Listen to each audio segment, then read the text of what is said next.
It's my pleasure to introduce George Powell. He's the Vice Chairman of the Water Action Group at the Blue Mountain Watershed Trust Foundation. He is a very passionate and committed environmentalist, and today he's going to talk to us, about the Collingwood project. Good afternoon. I appreciate we're all pretty well talked out and whatever, but I just like to give you a progress report, I'll call it, of the volunteer action that the Blue Mountain Watershed Trust took on the on Phragmites. That was the start, actually, for the Collingwood group, and I'm going to go back before that just to give you a brief understanding. The Watershed Trust's been around for about 20 years. We had our 20th last year, actually, 21st. To preserve, and our sort of goal, our mission is to preserve and enhance the Blue Mountain Watershed. And we got something like 92,000 hectares of watershed in this area that we try to look after. When I say look after, we like to try to make sure that the development, we have certain threats, and the threats we're looking at, and I've graded out, but development pressures are obviously the most significant. But we also have flora and fauna impacts, which is something that in Phragmites is taking a bite out of. Water quality degradation, again, Phragmites is taking a bite out of it. There's legislative shortcomings, I won't get into that, and there's lack of public support, which I'm really thankful that you people are here, and hopefully by the participation we have, and hopefully for the participation of this group will improve, and every year we'll get better at this because we're going to need a lot of help. You've seen this slide. This is down at McLean, the McLean Marsh. That's the entrance to Rondo. And I think Janet Gilbert, she took this slide. I'm a bird watcher, so I spent a fair amount of time down that way. And this is the kind of thing that ruins bird watching. And prior to that, our organization had tried to take a look at a cut up at Craigleith Beach, which is a beach up in this area. And it's right at sort of the foot of the Blue Mountains. And we had some Boy Scouts who came into the beach, and they were cutting one side of it. And we gave up cutting because you couldn't cut it with what we had. So that's when I started to realize it was a tough deal. When I saw this is around 2007, I'd seen it already in Collingwood at the beach there, and I was concerned, well, my God, what happens if it hits our area? So that's what it looks like. This is what happens when they put the pesticide on it, okay? And the pesticide they used was a thing like Touchdown. I don't think it doesn't matter what it is. But if you actually read the chemical issue, and this is the problem that we have here, it says Touchdown, the material safety data sheet is simply this: environmental hazard, harmful of aquatic organisms, avoid direct application to any body of water populated with fish or used for domestic purposes. Do not use in areas where adverse impact or domestic water or aquatic species is likely to exist. Do not contaminate water by disposal, and so on. So that's the kind of thing you get when you start looking at this, and that particular, being able to put a herbicide onto a huge area sure as hell is a way to go if it's okay. The jury's out on that. And I think the University of Waterloo, I learned, is trying to understand if there is an impact. Because this is what happens. Those are dunlin. They fly in there. They eat, they pick up the worms and everything that's in there. And this is after they'd actually applied the herbicide, I think, in 2008. So that's what we're faced with. Now I want to go back to home here. That's Highway 26, and you can see the Phragmites there, but what I want you to look at is beyond the Phragmites, you see a lot of dead trees. There's a lot more dead trees this year if you drive out that way as you go north towards Thornbury. Right at Silver Creek, south side of the road, provincially significant wetland. So that's what we're looking at.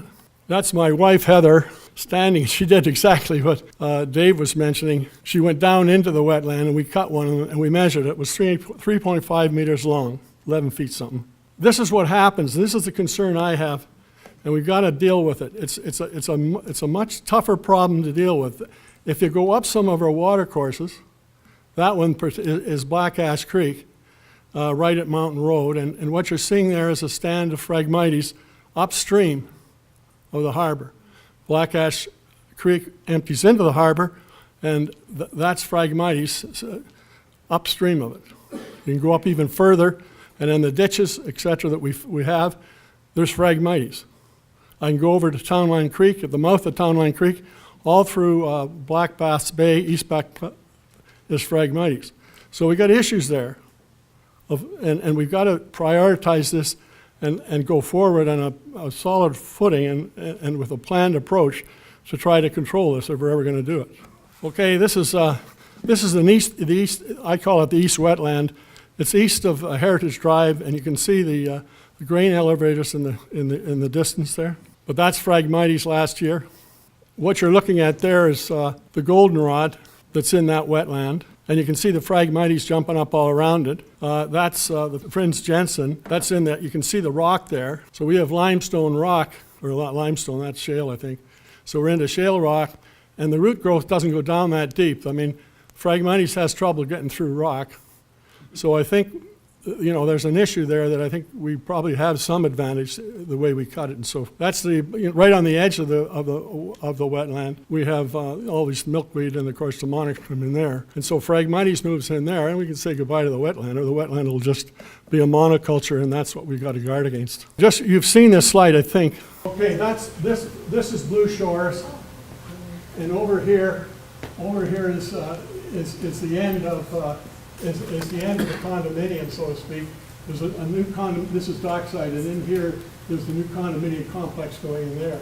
But the Phragmites was all in here, and Gail Bascom, who phoned me that one day, and I had her phone Dave Featherston, and she's really a good, really lively lady, and she lives on the top floor of the condominium at Dockside, and she didn't like the look of what she was seeing from that condominium.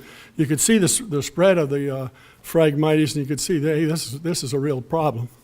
So she got the condominium owners together to try to help, and Dave, and we went in there and had a meeting. Okay, I want to show you this because this is the area that our group did. Our group, in terms, I live there, and this is what we call Sunset Point, and we had Phragmites. Fairly heavy Phragmites here, and spots here were nothing. But it took us 6 hours to go from here to about there. We didn't tackle that. This is significant. There's more there this year than there was last year. So we're into trouble here. This is right behind Sobeys. This is where the courthouse is. And that area there is just solid right now. And to get to it is the hard part, because you've got to cut it. And you'd have to, this one you could drag to there, not so bad. But when you're out there, you got to either go there, or we'd have to get permission to bring it to here, because these are private properties. The tools you use are essentially the ones that we used were the clippers, long-hand clippers like you'd use for cutting the, edging lawn. That's what we used. We didn't have any of that automatic stuff that David had, which would have been handy, but that would have been an overkill in some of it. It's the biggest, hardest part of it is lugging it, getting it to a spot where Wendy and her group could pick it up. And we couldn't have done it without Wendy's help, and that's a fact. And I think we learned a lot from your group. A lot was really learned from the leadership that Lighthouse Point had taken over a number of years, and they sort of had a real good approach to it. And so they gave good experience. This is what's stolen. I stuck it on my garage door. It didn't grow when it was up there, and that's just one of the many heaps we did. So that was cut using that, and then we had like 5 of those people doing that. It's hard in the back, and the people would show up in flip-flops, which is not the way to go. You do need a hat.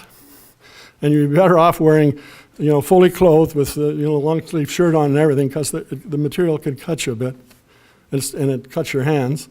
And after you've cut it, regardless of what anyone tells you, there's sharp points sticking up, and to walk across it, you really need, better. I did it in rubber boots, but you should have a boot on. Okay, so that was picked up by Wendy's group on Monday, I think it was, and taken away. But we went back. One of the fellows I had helping me with was the that's the vice commodore, I think it is, of the Collingwood Yacht Club. And he came out. He's a next door neighbor type thing.